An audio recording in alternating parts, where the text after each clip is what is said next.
We all know that Each Way Albo says there's a climate emergency, but we'll deal with it eventually in 30 years' time. I won't tell you how much it is, but not doing it is 20 times more expensive. Oh, this bloke, what a winning track this guy's on at the moment, despite the fact that no one anywhere can tell you that there is any evidence that suggests more than 50% of Australians are willing to pay for the transition, pay for the good feelings.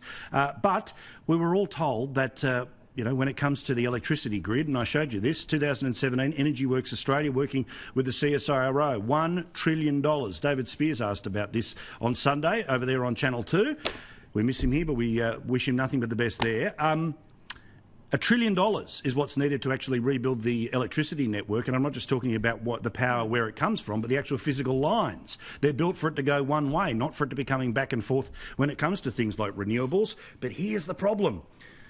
The lefty news site The Guardian has bad news for Albo because apparently the electricity market must be 100% renewable by 2035 to get anywhere near net zero by 2050. So, Nicholas, we've talked about this many, many times. So help me out. What's not true?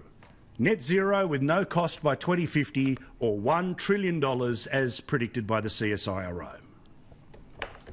Well, of course, there's going to have to be major investment in our energy system to make the transition to being a carbon neutral economy. $1 trillion. But there are huge benefits that are going to come from our economy from that investment. There's going to be tens of thousands of new jobs created to make all those wind turbines and solar cells. In China. They all have to be installed as well, so there's plenty of jobs there.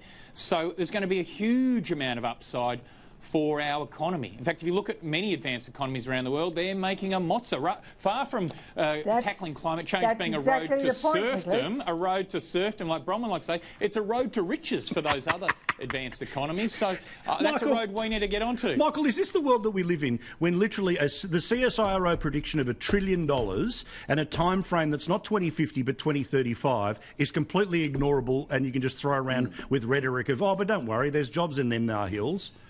No, because in due course, Paul, the government's going to zero in on this and zero on the huge damage that's going to be done to Australian exports when we put massive economic pressure on the mining industry and the agricultural industry, where more than 70% of exports come from. It'll trash the Australian economy.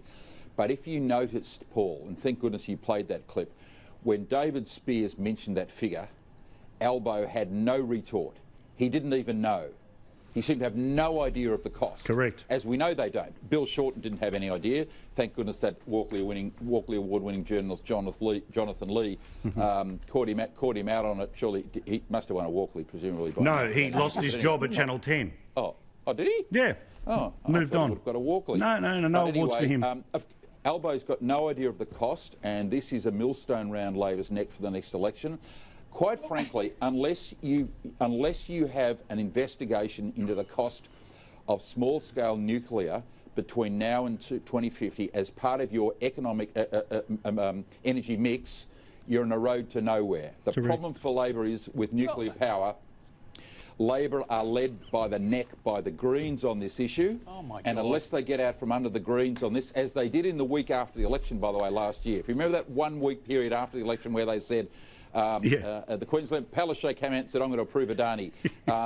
Dear old Joel Fitzgibbon said, I had a near-death experience. We've got to love coal again. They fell in love with coal for about 2 weeks. Yeah. Then what happened? They went back to the inner city, met all of their inner city policy committees, and basically said, stuff all those people, those old workers in Queensland and Western Australia, we don't care about them anymore. Unless you have some kind of examination of nuclear, we've got a third of the world's uranium sitting in the ground in Australia, and it's been there, we discovered it 100 years ago, never utilised it. Unless you include that, this is going to be an economic disaster for Australia. Well, I mean, this is the thing, right, where we keep, as I said, Penny Wong last week. If we do nothing, it's 20 times worse. Albo won't tell us what this is. At least even, Jacinta Ardern, they put a rough figure on all of this, and there was about 15% cost that would be put across every member of the New Zealand community, let alone some other issues, and they've exempted agriculture. Albo sat there and said, no, it's all in.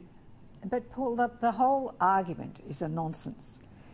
The very simple point is this is a huge country with huge distances that we have to supply electricity across. Correct. Right into our rural areas. It can't...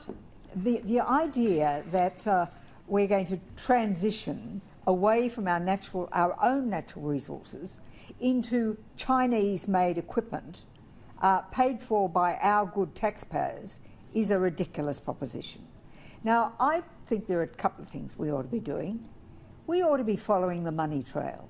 Who is it that makes money out of fostering renewables? And who are the former politicians who bang on about this stuff? Who is it that makes the money out of saying that coal's got to be stopped? Correct. That will tell you a lot of the answers that we have to know.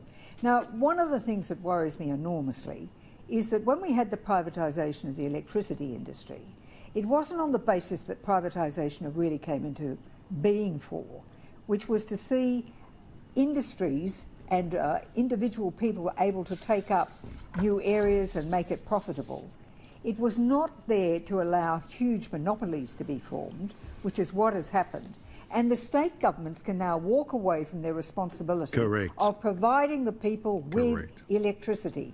Their job is to provide electricity, to provide water, to provide police, to provide education and health. That's it. Get on with it. Nicholas, I know when you go back into into the terrace house bit of Melbourne, you'll feel back in your safe space there.